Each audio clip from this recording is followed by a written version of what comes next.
This video is made for adult collectors because I overworked my legs yesterday and they feel like absolute jelly. Been a little bit since we looked at just one deluxe, and the framing right now is still framed for the leader class Optimus Prime. And look at how tiny bro is.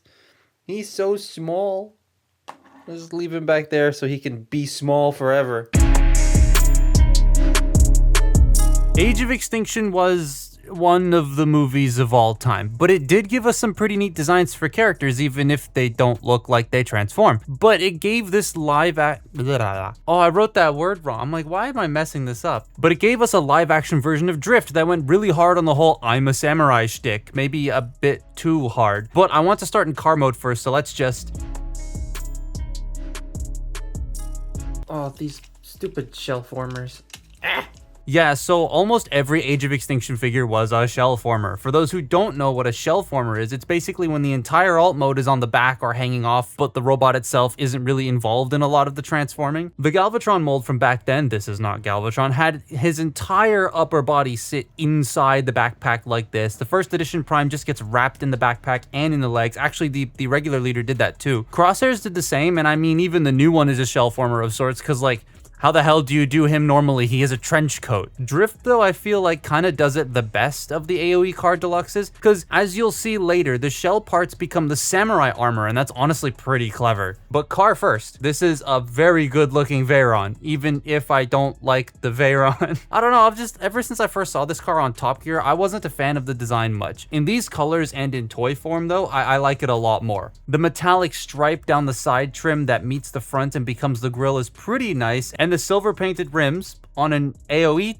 toy, that's actually quite nice. I wouldn't have expected that, even if they were blue in the movie. I wish the back had some blue to it. The black here just feels very out of place. It's because it's the feet. However, he is a much darker color in the movie though, bordering on black. They'd have to step down the blue here to make it a lot more accurate, and then the back end with the black feet would actually blend in more. He has his DRS wing deployed, which is cool, but it never pops out in the movie. I watched like all of Drift's sequences again, and it just never shows up this far out of the car. It's a function that the car has, but it never ejects in the movie, and so to me it looks a bit weird here. It's probably because in all the car chases they didn't go that fast for it to deploy, because when they film movies they film the car chases slower and then speed them up for safety reasons, and so the wing just never deployed because they never hit the speed where it's supposed to come out. Basically, this car is cool, but it is extremely inaccurate to the one we actually see on screen. Funny thing is, the Last Night in Studio Series ones are like the Mercedes version, and he's designed backwards. They flip the engineering 180 degrees, and I find that it doesn't work as nicely as it does on this one, because even though it's basically a robot lying down with a Veyron around it, it's honestly not that bad to transform. This was right after Dark of the Moon, where, from what I was told, I could be wrong,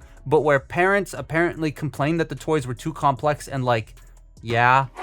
So once John Warden took over, they had to make things simpler, putting steps on the box, etc. Not to mention, I believe budgets changed around that time and were a lot worse than they are now. But it meant every toy was relatively easy to transform, and this is no exception. So yeah, it's as easy as...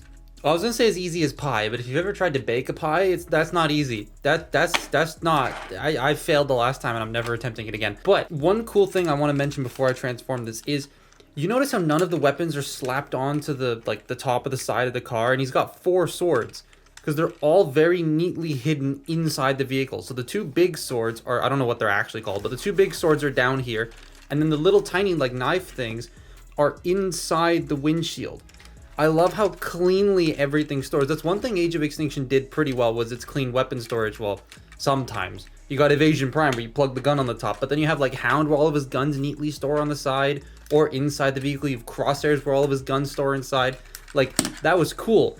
And this is also like a really clever solution that you still don't see today, which is kind of insane. But the first thing we're gonna have to do is remove the swords from the bottom of the car. So take those off. Then you take the doors and you open them up and you flip them around like that. They become the samurai armor, which is very cool. However, I really think putting the product date code on the armor was a stupid idea. I don't know why that's there. It's not like, oh, you can just rub it off, because all of this is painted. You'll end up rubbing the metallic paint off with it. That's like a tiny little gripe. I just don't like that.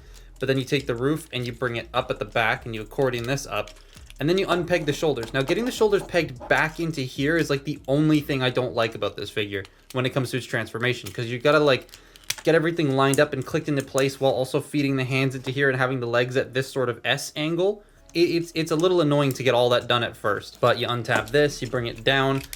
We're gonna rotate it later because everything's getting in the way. You take the arms, you bring them out, and then you shift the shoulders down. They are ratcheted here and they stop there. Pull the head out, flip that forward. Then we're going to take the roof and rotate it 180 degrees. Now you want to take the knives. You have to take them out just so that you can rotate them around because there's not enough space to like flip them around otherwise so that they stick out like this. You fold out this piece here that's going to attach the backpack together. Then you bring the backpack out as far as you can and you fold this section in. Then you bring this up and peg this into the back of the neck, and that's the backpack pretty much done. Well, that's the upper body entirely done, actually. Then you split the legs and you bring them out by like a click each. I think one of the legs is out too far. Then you bring the feet down, and then you're supposed to fold these back and fold that in and leave these like this. But I don't like how they stick out so far, so I collapse them into the leg as far as they'll go. And then there you have, oh, I've unpegged the backpack, but there you have it. Now this does hinder knee articulation, right? But you move it out of the way and then you get your full 90. So I like to leave those collapsed. And there he is. Very easy to do. I actually enjoy that quite a bit, except for the whole like shoulder thing. Everything else about this transformation is very, very fun. Yeah, the real chest and the doors becoming the armor is super clever, even if it is simple. The reason I'm so happy about the real chest is because the Mercedes versions don't do that. He is a samurai. Boy, did they go hard on the samurai thing, and I would have liked it if they toned it down just a bit, mainly because I like a lot of the Age of Extinction designs, but there isn't much on this that says, I turn into the fastest road legal car, even though it's lost that title now.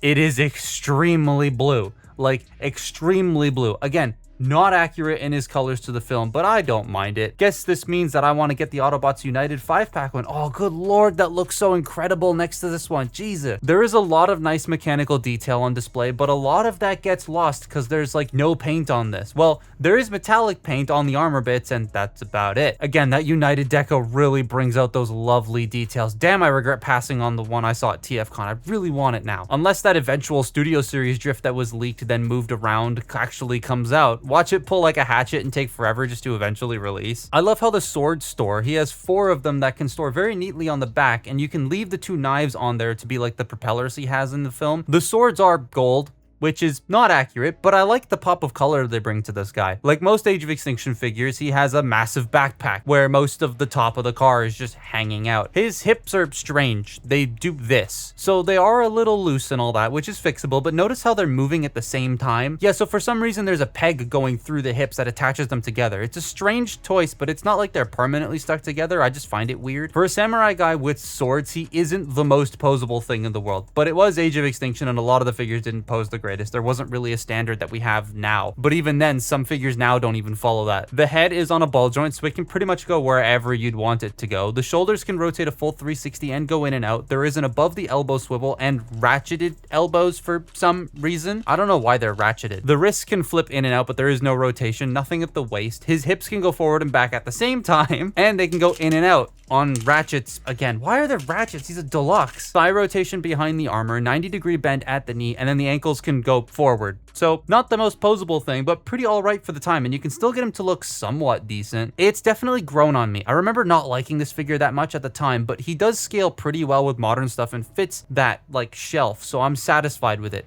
Again, the United version looks so much fucking better, and I want that more than this, but this is still a neat figure, and it's cheap too. I paid 20 bucks for this thing sealed, and honestly, that feels so worth it because I believe that's how much it cost when it came out here in Canada. But like, if you want a drift, I don't think we're getting one anytime soon, so like, I'd recommend this. But that's been my look at Age of Extinction Deluxe Drift. Follow me on Twitter and Instagram, and I'll see you next time. Bye-bye.